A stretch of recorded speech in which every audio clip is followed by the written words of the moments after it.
We are going to talk about programming fundamentals. We are therefore supposed to know what a computer program is.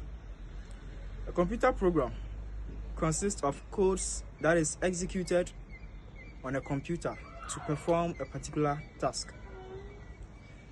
Programming is the process of giving machines a set of instructions that describes how a program should be carried out. The codes in a program are written by a programmer.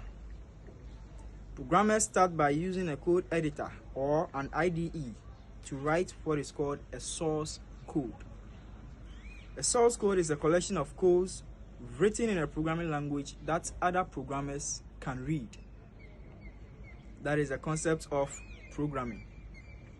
So the first two captures what a computer program is and what programming is. Then we move on to types of programming languages. A programming language is a notation designed to connect instructions to a machine or a computer. There are three main kinds of programming languages, namely machine language. For machine language, it is easier for the computer to understand, but harder for the programmer to understand. This is because it is simply a language of machines. Then we have the assembly language, which is the second. This is slightly easier to understand. The bits of a machine language are replaced by numbers and English commands, which makes it more easier to understand as compared to the machine language.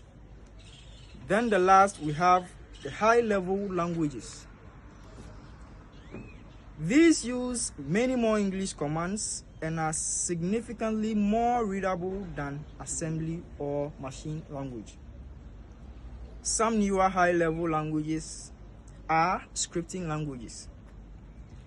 Python, JavaScript, PHP, Ruby are all scripting languages.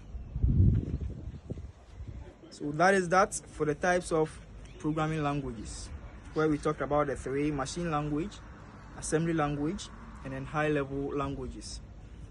We move on to version control. Version control in relation to using the Git. Version control is the practice of tracking and managing changes to software code. Version control software keeps track of every modification to the code in a special kind of database. Version control helps developers to move faster and allow software teams to preserve efficiency. And from version control, we then move on to look at software development life cycle. Now, talking about this, software development life cycle refers to a set of steps used to create software applications. It is a way to measure and improve development process. Now, once we have said software development cycle involves a set of stages, we are supposed to look at these stages, which we have to go through before we can produce a software application. Now, the stages of software development life cycle are: 1, that is the problem identification. That is the first stage. 2, that is analyzing the requirement, or you analyze requirement. After getting to know the problem, you as a programmer should be able to know what your customer is expecting to get.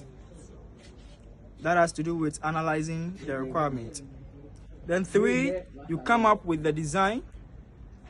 Then from there, you move on to implementation of the design, which we term as programming. From programming, we go on to test and evaluation. There are so many tests we take our software through before it can be accepted or used. Then we move on to debugging, and then the last stage, that is deployment. That is that for the stages of software development life cycle. From there, we move on to test-driven development. Test-driven development. This is a software development process. This is a software development process relying on software requirements being converted to test cases before software is fully developed. I take it again.